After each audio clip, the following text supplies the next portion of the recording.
इंसान का मानसिक संतुलन कब खराब हो जाए इसके बारे में पता नहीं चलता है। आज की घटना में एक लड़के का मानसिक संतुलन खराब हो गया अचानक से, और घर वाले तांत्रिक के पास उसको ले जाते रहे और फिर उसने ऐसा कांड कर दिया, पूरे परिवार को मौत के घाट उतारा और ताऊ के घर जाकर ताऊ के लड़के को भी सोते हुए को कुल्हाड़ी से काट डाला। दोस्तों आखिर क्या हुआ था, यहाँ पर पूरी जानकारी लेने वाले हैं, वीडियो को अंत तक जरूर देखिएगा।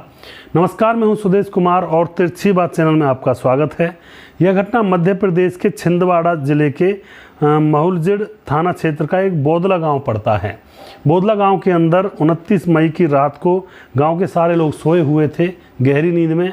तभी यहाँ पर क्या होता है, एक 10 साल का बच्चा भी अपने घर में सोया हुआ था, और 10 साल का बच्चा जैसे सोया हुआ था तो एक गांव का ही रहने वाला, यानी कि उस बच्चे का चाचा का लड़का जिसका नाम था दिनेश, जिसकी अभी अभी शादी हुई थी, वह कुल्हाड़ी लेकर उसके घर में घुस जाता है और सोते हुए उसके ऊपर कुल्हाड़ी से एक ही वार में उसके जबड़े को अलग कर देता है।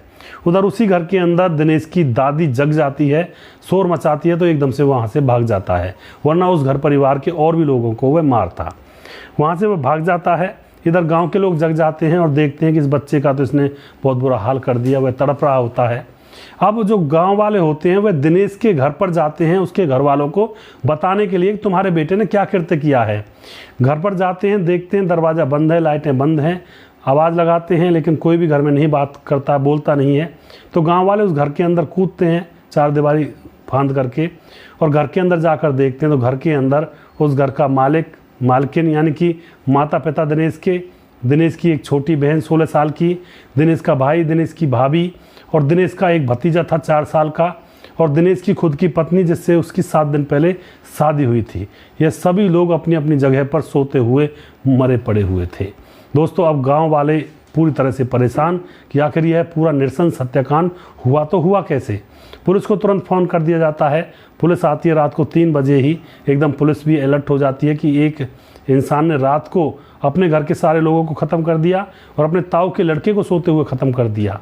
पुलिस वहाँ पर आती है, छानबीन करती है, लाशों को उठाया जाता है और केस को आगे की दशा देने के लिए पुलिस लग जाती है। दोस्तों पुलिस पता लगाती है कि आखिर मामला क्या है। तो सबको पता था कि दिनेश ने यह नृशंस हत्याकांड किया है, और यहाँ पर दिनेश को ढूंढा जाता है। इतने में सुबह हो जाती है। सुबह जैसे ही जंगल की तरफ देखा जाता है तो किसी ने दिनेश को पेड़ पर लटका हुआ पाया, वह भी मर चुका था खुद भी।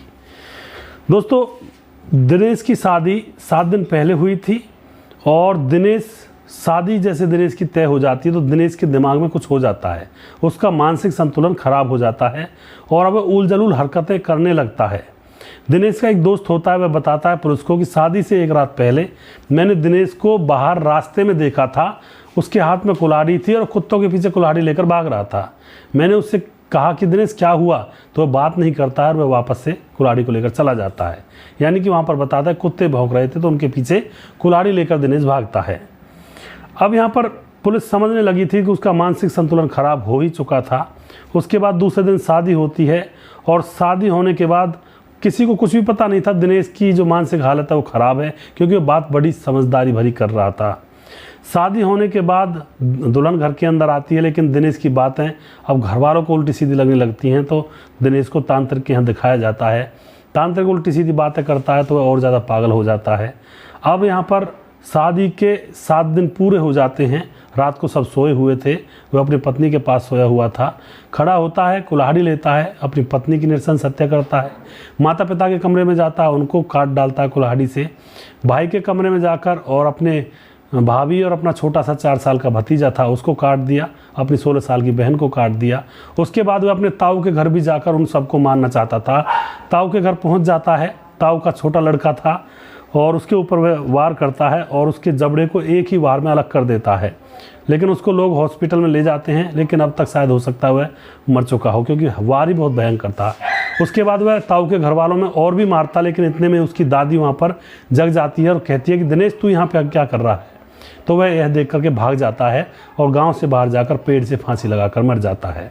तो इस तरह से यहाँ पर किसी भी इंसान की अगर मानसिक परिस्थिति खराब हो जाती है घर परिवार के अंदर, तो उसको घर परिवार के साथ रखना बहुत ही खतरे का काम होता है।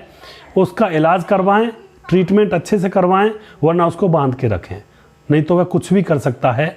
मानसिक संतुलन खराब हुए व्यक्ति के साथ रहना नहीं चाहिए।